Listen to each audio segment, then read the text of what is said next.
everybody, JC here with another TNI toy review. And today's review is in association with MarvelousNews.com, your #1 news source for everything Marvel.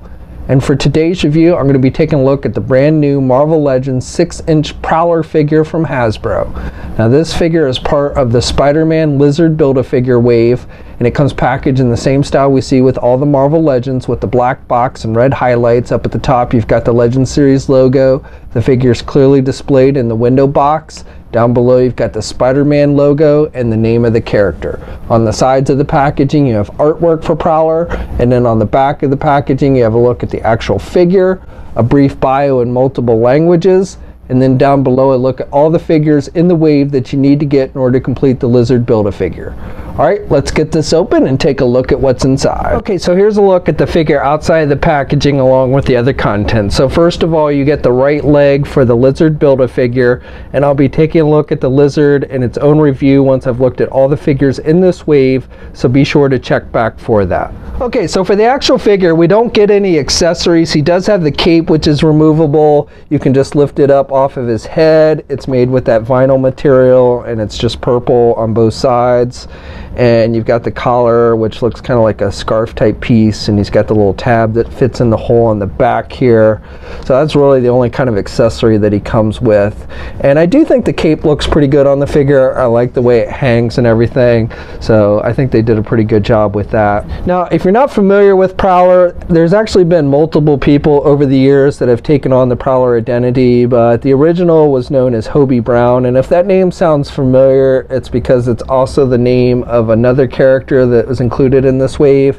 So Spider-Punk is also known as Hobie Brown, so it's the same guy from different universes basically, but it's kind of funny that we're getting two different Hobie Brown figures in this wave. But Prowler has definitely been a character that's been around for a long time. He started out, he was kind of a burglar. He tried to rob the Daily Bugle, and Spider-Man ends up stopping him and ends up basically discovering that Hobie's just kind of a misunderstood kid who just needs a second chance. And so he actually becomes friends with Spider-Man over the years and stuff, and is more probably a good guy than a bad guy.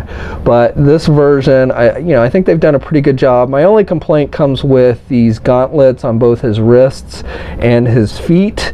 Mainly here on his feet, suffers from the same issue like we've seen with other figures, Marvel Legend figures like the Jim Lee Cyclops.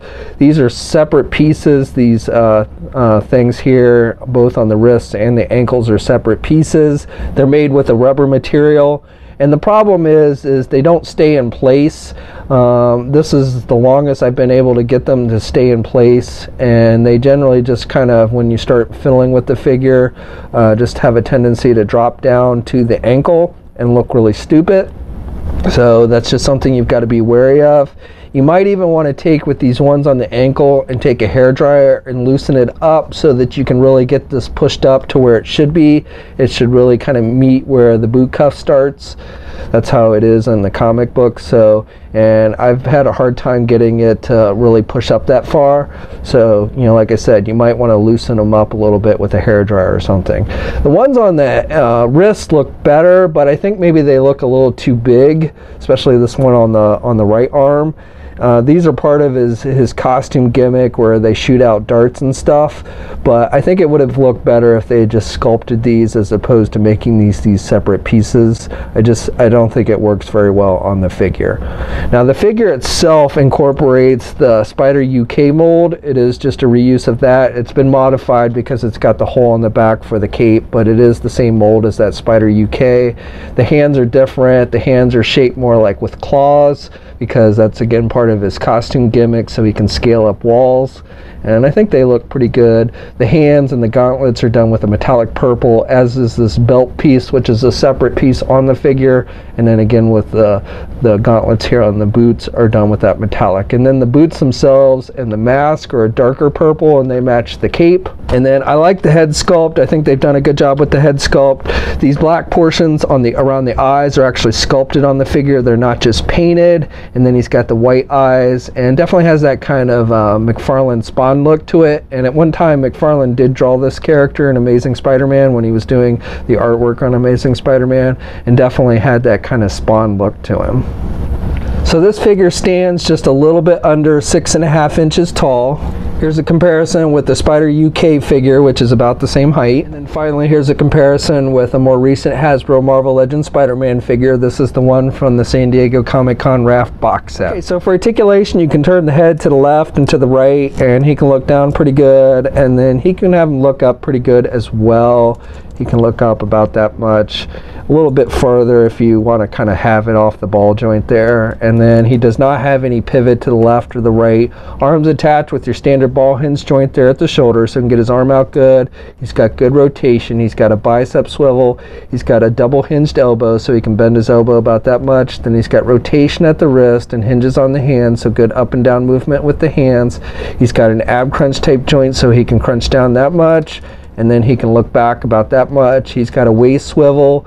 Legs, he can only do the splits about that much, and then he can get his leg up high pretty good, and then he can do his leg out and back. He's got a thigh swivel. He's got a double jointed knee, so good bending there at the knee. He's got a boot cuff swivel and then hinges on the feet, so up and down movement, and then he does have ankle pivot and 2 peg holes on the bottom of the feet. Okay, so that's my review. So overall, I do have some minor complaints about the figure. I don't really like the way the wrist and the boot gauntlets look on this figure. I think it would have been better had they sculpted those on the figure as opposed to making them separate pieces. I think the ones on the wrist look a little too big, and the ones on the boots are just a pain in the butt because they're always dropping down to the figure's ankles. Otherwise though, I do think it's a pretty solid looking figure. It does incorporate that Spider UK mold, which I think works pretty well for the Prowler. I like the head sculpt and the detailing with the eyes and everything. I think the cape looks good on the figure and the way it flows, and the overall paint applications are pretty decent as well. So if you're a fan of the Prowler character, I think you'll probably want to check this figure out. Now this figure, along with the rest of the wave, has started to hit shelves overseas and should start hitting shelves here in the United States by the end of February or early March. Possibly earlier, but that was the date I was given for this wave. Now we'll have a full image gallery up at marvelousnews.com. There'll be a link in the video description below. As always, leave a comment, let me know what you think. If you haven't already, please hit that subscribe button down below. I'd really appreciate it. You can also follow me on my Facebook, Twitter, and Instagram accounts. I have links to those in the video description as well. And until next time, guys, I'll catch you later.